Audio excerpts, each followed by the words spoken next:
Welcome, fellow horror hounds, and welcome to the latest episode of Talk and Stalk, your unholy home for horror. I'm your host, as always, Barry, and today's podcast is going to be devoted to a slasher movie released during the Golden Age, released in '82, and that is The Dawn That Dripped Blood. Its alternate title, of course, being Pranks. Now, as I said, this film was released in '82. This was released during the Golden Age. This is a film that was clearly following in the footsteps of the likes of Halloween and Friday the 13th and Terror Train, My Bloody Valentine. The list goes on and on. Now, I'm just going to get right off the bat here. This is by no means one of the best slasher films from the Golden Age. By no means. But it's also not one of the worst either. I think this is one that really doesn't get talked about that much. It is actually quite notable for actually, upon release in the UK, this was a video nasty. This was actually banned. And I think that's probably down to a certain murder, a certain death scene in this film that I will be coming to quite shortly. But yeah, this is a film that I used to actually own on DVD, and yeah, you'd watch it now, and it's incredibly tame to today's standards, certainly. But of course, times were very different back then. The plot is about as basic as it gets for teens, and that are actually staying behind. A dormitory is actually closing, so they're basically having to get rid of all the desks and get rid of all the beds, and they've basically got a couple of weeks to clean it up and get rid of everything, and they're being stalked and bumped off one by one. Now, this film is actually quite notable for being the movie debut of Daphne Zuniga, who actually starred in another slasher movie released the very next year, that being The Initiation, and she also went on to star in what is one of my favourite spoof films, Spaceballs, directed by Mel Brooks, released in 1987, but this was actually her first film. Now, admittedly, she's not in the film for very long. She only probably has about 3 or 4 minutes or so of screen time. She does perfectly fine with the screen time that she has. It's quite funny, actually, because this film basically wastes no time in getting to the kills. Within the first 5 to 10 minutes of this movie, I believe there's actually 4 deaths. There is actually one death at the beginning of this film that's kind of like, I don't quite understand what bearing it has on the plot whatsoever. There's just a guy running presumably for his life, and he hides and he gets killed, and we see kind of it's not a bad little gore effect, actually. His basically his finger kind of gets split in two, and then of course we get the title sequence. Now, the characters in this film, there's no one that's actually particularly likeable, but there's no one that's unlikable either. It's just kind of, they're there. The acting isn't bad, but it's not great either. It's just the characters in this film are ultimately pretty unmemorable, in all honesty. This is a very darkly lit film as well. There's very little in the way of lighting, and I believe it was actually filmed primarily on the UCLA campus, in around the school building, and the cinematography was actually completed using the university's equipment, and it was basically shot, I think, primarily on 16mm film. Obviously giving it that very low budget look, but I think it had to be blown up to 35 millimeters, and I think it was actually shot over the Christmas vacation as well. They basically did all of the shooting during the course of the weekends and that. I'm not sure, but I kind of get the feeling that the title of the film is probably a play on The House That Dripped Blood, which of course was a 1971 anthology, one of my favourite Amicus horror movies. So yeah, in this movie, so they're basically being bumped off, and one by one. There's a lot of skulking around. I quite like the environment to this film, actually. That's one thing I will say. I do quite like the setting to this film, this abandoned dorm. I think it does make some good use of its setting. But as I said, ultimately, the characters in this film, there's no one that really stands out. We get this creepy guy that we're introduced to, quite early on in the film, that's clearly the suspect. The movie's pointing the fingers towards him. I don't think you really probably have to be Sherlock Holmes to probably realise that this guy is probably one big red herring. But he's described as being the weirdo with the frizzy hair and that. And there's actually a scene where he's rummaging through the bins and that. And he shouldn't even be on the campus anymore. He should have left. So everyone's like, why the hell is he still here? And there's actually a scene in the film where it's kind of, I suppose, it's kind of a jump sequence or whatever. We actually see him staring outside the window. Again, kind of like pointing to the fact that this guy is the killer. Now, Daphne Zuniga, her parents, again, had really kind of like they show up just to basically get killed. And I do believe her father's death, I mean, it kind of, she's going to get killed pretty much from the get-go. The moment she says that she's going to leave her, I think it's her nana, grandma's ill, and she's leaving the campus and that, basically, yeah, she's going to get bumped off. But her dad actually gets killed with a spiked baseball bat, which is a weapon you don't really see too often in these kind of movies and that. He was using a baseball bat long before Negan from The Walking Dead.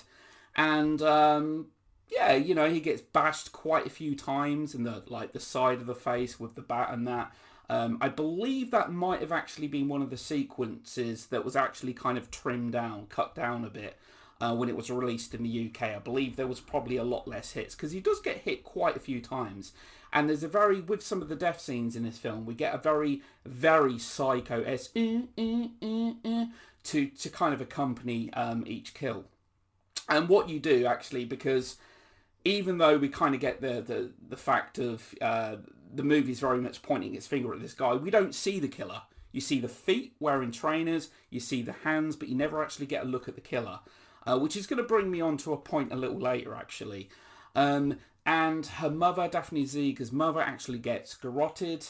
I'm not quite sure how it works through the thing and that, but yeah, she actually gets garroted. That whole kind of like killer in the back seat moment, which I believe, I may be wrong here, Halloween was the first time I ever saw that in a horror movie. Annie's death, great moment, great sequence where Michael Myers pops up out of the back seat and that. So she gets garroted, and then Daphne Zuniga comes, and she has like what is probably one of the most pathetic faints I've ever seen in a movie. She just sees her garroted mum, and I mean, who knows, a lot of us probably would faint, but she just literally faints. Basically just handing herself to the killer on a silver platter. And the killer then drives over her. So she gets crushed and then quickly bums her in the boot. And he's already killed like 4 people during the film at this point. There's a sequence later on in the film. Now, this is the death scene. The guy shows up. I'm not sure if he's the caretaker or something. And he's missing his drill. He can't find his drill anywhere. And you realise, you kind of wonder straight away that kind of, this drill's probably going to get used, and it does. In probably the standout murder sequence of the film. It's pretty hardcore, a few years obviously after Abel Ferrara's Driller Killer, released in 1979. It's pretty brutal death. Now, I've seen the uncut version of this film. As I said, I used to own it on DVD, but I believe that was a cut version. So he basically gets drilled in, the back of the head. And again, certainly at that point, a drill wasn't something that you would actually see too often in these kind of movies. There's also another death involving one of the girls who's actually put in the boiler. I believe it's a boiler. She's basically boiled. She's boiled alive. I was kind of half expecting her to kind of jump out and do that Kenneth Williams fry him tonight at the end of Carry On Screaming. But yeah, she's actually put in there and that, boiled alive, because she's actually still alive while she's like, put in there. And this gets me kind of onto like the killer reveal in this film. I suppose it's kind of a twist and that. Whenever we see the killer's actually wearing black. Whenever you see the killer's arms, he's wearing black. But the guy, I think for the majority of the film, or certainly in the final act, he's wearing blue. So I don't know if he again, it's probably just a continuity thing. At the end of the day, every film has issues and all that. So I don't know if he was putting a black top on top of what he was wearing to commit the kills or whatever. But obviously, the reveal of the film turns out it's him. He's doing it because he's actually in love with the final girl in this film. He's eliminating any kind of competition, anyone that's kind of getting in the way, and I don't know, the things you do for love, hey? So yeah, that's the kind of big reveal. I do feel like the whole revelation and the final act of this film does go on for a little bit too long. It does feel like it's a little bit drawn out. It's the last 15 minutes of the movie in that when we actually get the killer reveal. So the last 15 minutes, we kind of get that whole kind of cat and mouse, which is very much a staple of the slasher genre. And this is one of them rare slasher films as well, where the killer, much like The Intruder, which came out a few years later, released in '89, the killer is presumably going to get away with this scot-free. There's actually a guy that's introduced early on in the film that is basically perving over this main woman. He's really taken a fancy to her. And he actually, he's certainly got more willpower than me. He's basically, he turns down sex from his missus and decides to go out to this dorm. And he shows up. I suppose some people could probably see him as a suspect. I don't know. But he shows up in the end, and it looks like he's the killer. He gets into this big confrontation with the killer, and it actually looks like, from the police's perspective, that he's the murderer, and he ends up getting shot and killed. And the final girl, if you will, if you want to call her that, is actually dispatched. She's actually put in the boiler thing, and the killer, presumably, much like an intruder, spoiler alert, I'm hoping most of you have seen Intruder, he's going to get away with it. He just looks like one of the victims, one of the intended victims, should I say. He even knocked himself out at one point during the film to try and throw suspicion off himself. That's obviously for the point of the audience, because he'd never have to kind of prove it to the other people in there. But, it's just for the sake of the twist and near the end. Now, the guy that we believe is the killer in this film, the creepy guy with the frizzy hair, he's actually trying to help her. He's actually doing everything he can to help her. And I'm like, it got to the point in this film near the end, I'm like, Jesus, she deserves to die. Christ, she's not even hearing him out or anything. He's like, can you open the, I can understand she's worried, she's scared for her life and all that. But even after he's been attacked by her, he's still trying to help her. And I'm like, he's seriously going for that Samaritan of the Year award. Give this guy a Nobel Peace Prize. But yeah, he's trying to help her. He's trying to get her away from the building. He realizes this guy is the killer and that. And there's actually an arm chopping sequence as well, which again, I think it kind of cuts away after the initial cut. And then we actually see, I believe it's his corpse near the end, basically kind of dismembered and that. And of course, we get the kind of killer reveal. I actually think this film, considering this is a really low-budgeted slasher film, I haven't actually looked into the budget of this movie. It's an okay slasher flick, in all honesty. I quite like the setting for it. It certainly does have a pretty high kill count, in all honesty. You could say there might be some pacing. It's only about 86 minutes long. You could probably say it has some pacing issues kind of here and there and whatever. But I believe also like the film equipment that they actually used, getting back to the film equipment, was basically either used for documentaries or news programs. As I say, it was initially filmed in 16mm, and I think the gore had to be like toned down as well to try and secure an R rating. You'd watch this film now and you'd think to yourself, why the hell was this banned? Why was this a video nasty? But it was just at a time when so many films were just being basically picked on, and this is certainly one of the tamer slasher films from the era in comparison. Now, the garroting, it's quite a sadistic death in itself, and the battering across the face, don't get me wrong, it's the gore effects, considering it's a very low budget as well, the gore effects aren't half bad, actually. To be honest, they're quite good, considering and all that. Because I do believe that this was very much, I think the film that really inspired this was Friday the 13th, which, as I've said before, was really the first slasher movie to be backed by a major studio and that. And I think the original title for this film was actually going to be called The Third Night. Now, as I said, this is a very kind of darkly lit film as well, which I kind of like. There are certain moments, I wasn't watching this in kind of proper HD quality, so there were some like little moments kind of here and there where I was kind of struggling to see what was going on. It was a little difficult to kind of see on occasion. But also, I think the casting director, a little fact on this is they couldn't afford to hire one. So the casting director is credited as somebody called Wesley Lou David, which is actually an anagram of the director and producer's middle names. They had no casting. They couldn't actually find a casting director for this movie. Yeah, I mean, The Dawn That Dripped Blood is well notable for being one of the slasher films that is actually mentioned by Randy very shortly before his death in Scream 2. He actually mentions, I believe, 4 kind of sorority campsite slasher films. One of which being Final Exam, which I'm not actually a fan of.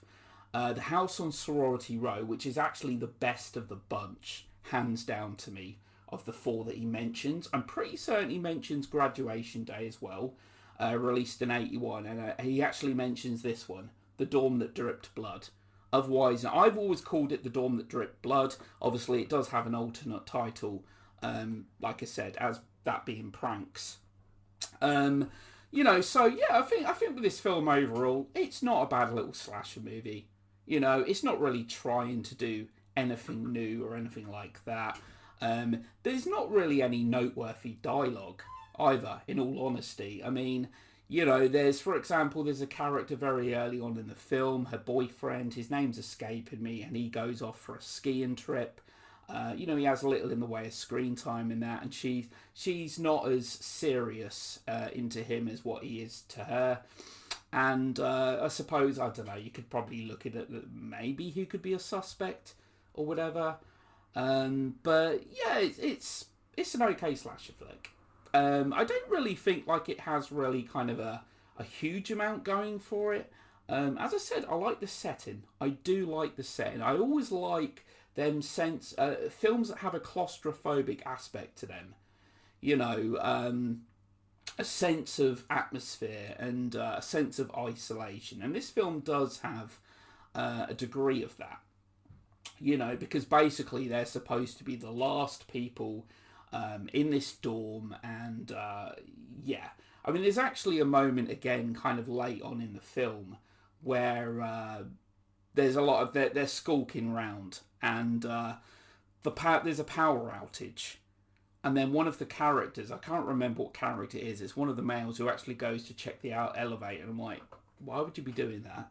There's clearly a power outage. I don't think the elevator's going to work unless you're going to get your magic wand out or whatever. But yeah, again, one of the tropes, and I believe the phone line's cut as well. The phone gets dead, or I think that was actually due to the power outages, which of course is one of the big cliches, one of the big tropes in these kind of movies. So yeah, I think overall, not one of the best, definitely not. Kind of run of the mill. It's not... The Dawn That Dripped Blood is not one of the really bad slasher films, but it's not one of the really good ones either. It's certainly watchable for anyone that is a die-hard slasher fan. Certainly for completionists, I would say it is a must-see. But yeah, so that's pretty much it for today, anyway. And I'll be back again soon to haunt you and torment you. And thanks a lot for everyone that listened. And take care for now.